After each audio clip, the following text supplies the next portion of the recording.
Hey everyone, it's Dan Sfera from theclinicaltrialsguru.com. Once again, that website address is theclinicaltrialsguru.com. Today's post is aimed at the study participants or the potential study participants or people interested in learning more about clinical trials and really understanding what clinical trials are all about. This video is kind of inspired by friends of mine. When I tell them I work in the clinical trials industry, I tell them I got this blog about clinical trials, they think that I'm the one that's behind all the protocols. They think that somehow I'm creating these protocols because I'm really curious about how this drug interacts on this group of people, or I'm interested in how this drug interacts with this drug in this particular patient population. They think, in other words, they think that I'm the innovator. And this couldn't be any further from the truth. Now, what's confusing a lot of people is, and this is not good or bad, but it's a marketing gimmick used by the research clinics out there that they're trying to come off as being innovative. They're trying to come off as trying to find cures. And that's true to a certain extent, but the drug clinics, the research clinics out there, are not the ones that are doing the innovating. The drug companies like Pfizer, Wyeth, Novartis, the list goes on, these are the companies that are innovating. They're the ones that are coming up with the molecules. They write the protocols. They try to determine whether the drug actually works. So they'll come up with a drug, they'll write a protocol, and then they will find research clinics throughout the country, throughout the world even, to conduct the studies. And when they write these protocols, they give them to the research clinics and they tell them, you must not deviate at all from this protocol. So there's really no innovating going on. Once you receive, as a research clinic, once you receive a study to work on, you receive a contract to work on, you're not doing any innovating whatsoever.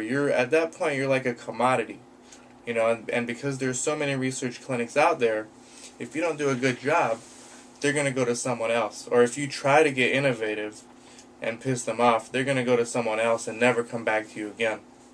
So it's very important for the research participants out there to understand that, yes, we do research, we do play a part in finding cures as research clinics. We do try to find cures, but we do so indirectly. We're not directly out there trying to find cures. We're given an assignment from a drug company. Our job is to find participants to join the study. Then we're supposed to follow the protocol exactly how the drug companies want us to follow the protocol. Then we de-identify all your information, you being the study participant. Then we send all this data, this raw data, to the drug company. They're the ones that analyze it. They're the ones that look at the data. They're the ones that make the determination whether or not they should do another clinical trial, or whether they need to get more data, follow-up data, which would mean they would have to do another study. So really, the innovation is being done by the drug companies, not the research sites. So the research clinics out there, if you're a study participant, and you hear a research clinic saying, yeah, we're very innovative, or we're out here trying to find cures, it's true, but take it with a grain of salt, because these are not the real scientists. The people at the research clinics, they're not the real scientists behind the protocol or the drug. They're just there to enroll as many qualified people as they can, collect that data, and pass it off to the drug company. They're not there to make decisions on whether the drug works or it doesn't work. So we do play a part in that process, but we're not the innovative ones. And if you hear that, it's usually like marketing, or there's some kind of spin to it.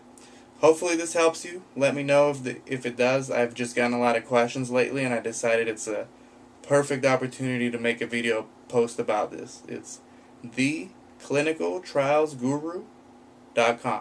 Thanks a lot.